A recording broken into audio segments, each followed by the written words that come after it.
lot of the philosophers down through the ages have said, one of the questions that is, could never be answered is why we exist. But for me, it's really easy. First of all, don't believe anything that I tell you. Learn to go inside and find your own truth. One of the reasons this world has so many issues around spirituality and religion is people do not use discernment, common sense. When you're given any kind of spiritual teaching or religious teaching, go inside. Does this serve me? Is this coming from a loving place? Does it serve my highest and greatest good?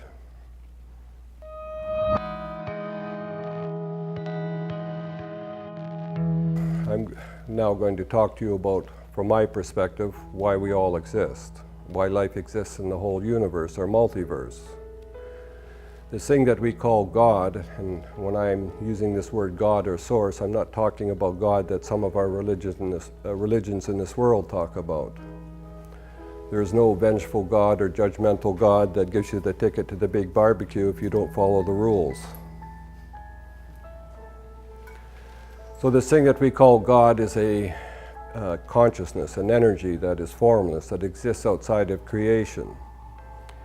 It created the universe simply to explore its own creative abilities, to get to know or to experience all the different ways to express life in a multitude of realms or dimensions. Now, everything is energy. Since Source or God exists outside of creation and creation is down here, it had to separate aspects of itself and cause those aspects to vibrate within all the different realms or dimensions within the universe or the multiverse in order to be here. Those aspects of God or Source are what you call your soul. In other words, all of you are aspects of Source or God. Everything, again, is energy. Everything has a vibration. Does everybody know what I mean by that, or frequency? You've all seen a rainbow and all the different colors in a rainbow. The different colors are just different frequencies of light. So in this universe you find yourself in is what we call a local universe, which is a lot bigger than what Earth scientists can even perceive at this time with their technology. But in this local universe, which is part of what a super universe, there are more realms or dimensions in this local universe than there are grains of sand on this planet for your soul to explore. It's a big playground. It is multi-dimensional, so we call this universe a multiverse.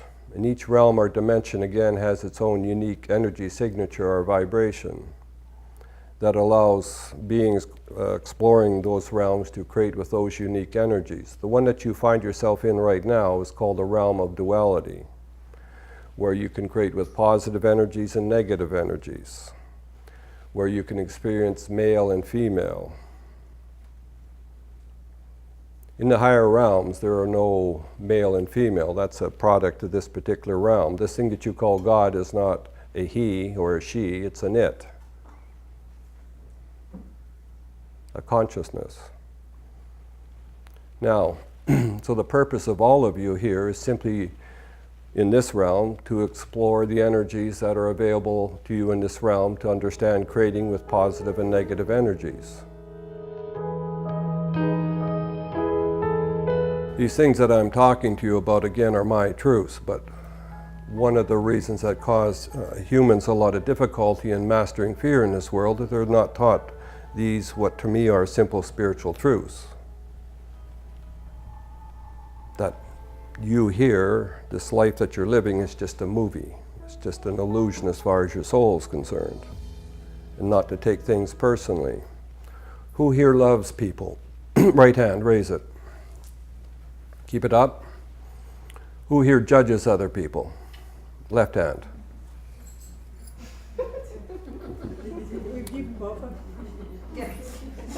Well, if you love people, left hand, right hand if you judge people. You see, you don't really love. It is impossible to love when you judge other people. All of you are free will beings. As aspects of Source or God, you're free will beings. Without free will, there would be no possibility of evolution, of growth. If you didn't have free will, you'd be no different than a computer you stick a program into and that computer follows the dictates of the program. There's no growth, there's no evolution. The universe is a created thing, but it's been created to evolve. And the way you evolve is by having experiences and learning from those experiences. That's how you gain information. That's how you learn. If you've never walked on a sunny beach or ate chocolate ice cream, I could sit here all night long and talk to you about those experiences for the next 10 years, the next 10 lifetimes. All you would have would be a bunch of words. You would not understand those things until you actually have those experiences. The soul learns through experience. You are in the universe again to explore your creative abilities. And by having creative co-creative experiences with other beings, you get to discover what you can do, creating on this level with positive and negative energies. Now, creating with both of those energies have consequences. When you create with love, you open up to the truth of who you are and the fact that you are an unlimited being. You open your soul aspect on this level to your greater self, and then as a consequence, you can utilize all the knowledge and wisdom contained within your greater self. So those of you that are seeking spiritual awareness, all paths lead to awareness, but the shortest one is love. So if you desire to awaken to the truth of who you are, your unlimited self, it's just a matter of loving. Everything is energy. When you have a need to trust love, what you're really doing is coming from a place of judgment.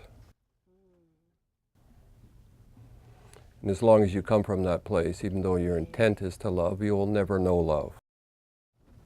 Say you're with your partner and you need to trust them, right? Has that been an issue? Again, that's judgment. Now, judgment is one of the most powerful ways human beings destroy their ability to love. Can you accept that you're a free will being? Yeah. What does that mean?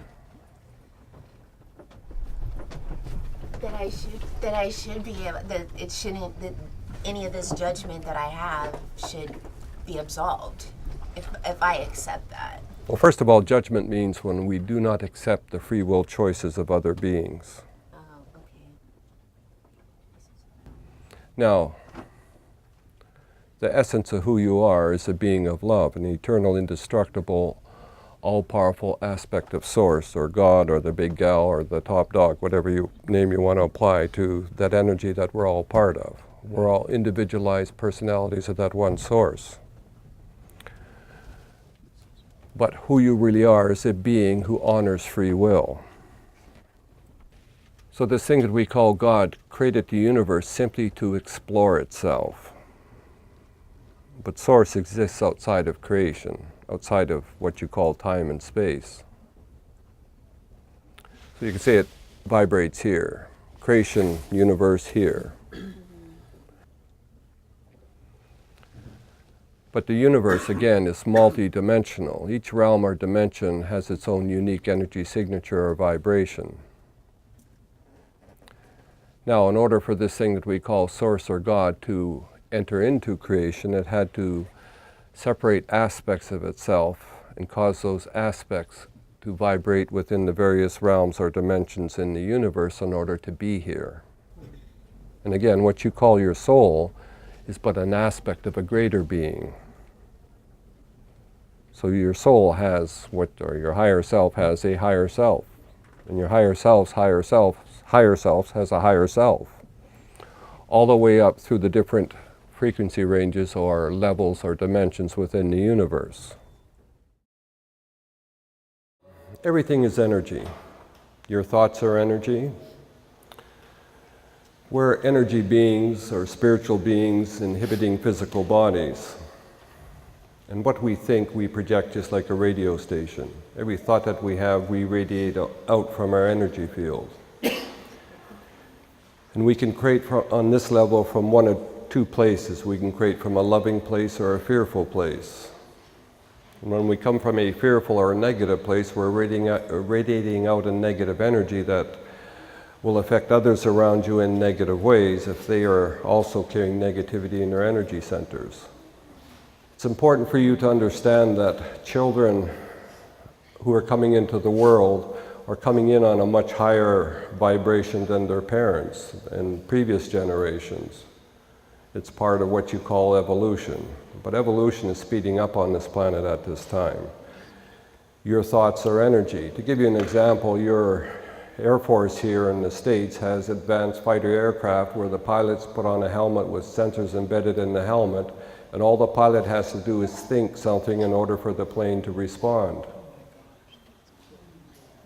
which should show you that your thoughts are energy. Now, there are over 7 billion human beings on this planet, or you could say over 7 billion radio stations, radio transmitters, because again, everything you think, you project. And most human beings on this planet struggle to survive, they live in fear, they worry about things.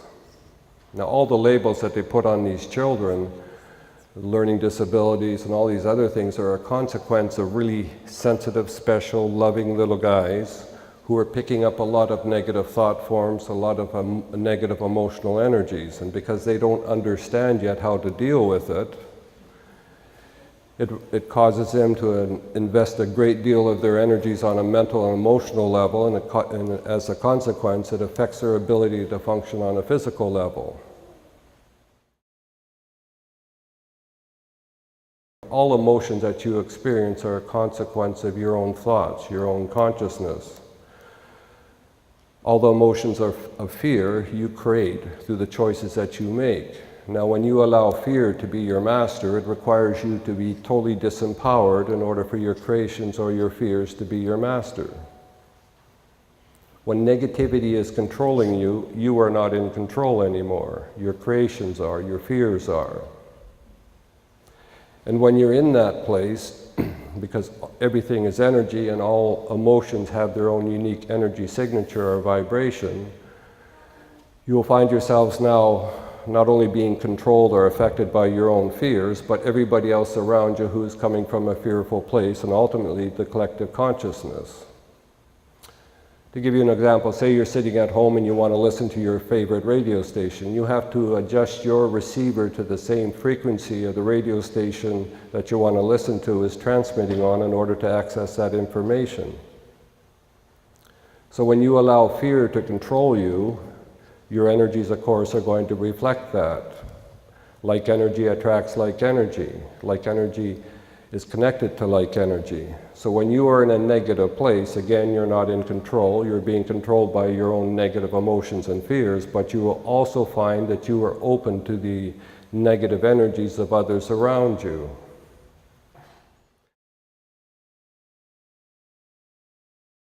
We are all beings of energy, beings of the light. Who here believes in a higher power?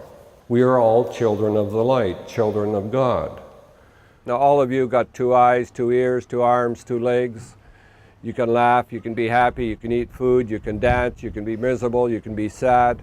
You have all the attributes of your parents, do you not, your physical creators? Wouldn't it stand to reason that you'd have all the abilities of your spiritual source or creator? Now think about that for a moment. Think about this consciousness, this energy that created the multiverse, the super universe, an unlimited being or consciousness. All of you here are, you could say, miniature gods, unlimited beings, eternal, indestructible, all-powerful beings who create your reality moment by moment with the thoughts that you empower. Just as the universe is a creation of thought. What you call the universe or the multiverse is just a bunch of movie sets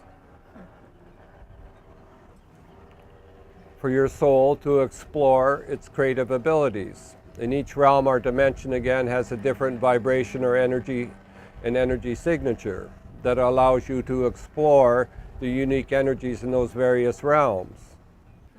We're all part of a collective consciousness. 5 years ago, 6 years ago, it required over 150,000 people to link together of like mind to shift consciousness in this world, to anchor the light into this world. This world is a responsibility of human beings. It is our responsibility how this world is experienced, how we create this world. It is our responsibility. We're all part of a collective consciousness.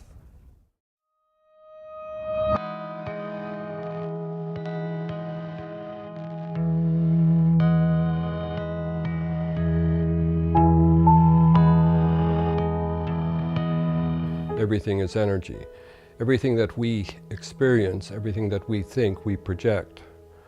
Our brains are like miniature radio stations. They transmit and they receive information. Everything that we think, we transmit from our energy field, utilizing our brain and our energy field. Everything that we experience in this world is stored within our energies, not within the brain. The function of the brain is to link our higher energy bodies with our physical body, which is just one of our energy bodies. We store information in our cells and our physical body, and we store information in our energy field. The brain, again's function is to link all of these different aspects of ourselves together and to coordinate energy exchanges between our energy bodies. Everything is energy. To commune with your soul or source simply requires you to be like source, a loving being. So when you choose love on this level, your energies are going to reflect that, and you'll find yourself in sync with the energies of your own soul or your real self, your greater self. If you take all the spiritual texts, religious texts, self-help books on this planet, and you take out all the stories and the dogma, you're left with a paragraph on a page of paper. We are free will beings. We create our reality with the thoughts that we empower. To guard your thoughts, to keep them positive, to love unconditionally, not to judge. If you do those things, you will come into your power really fast.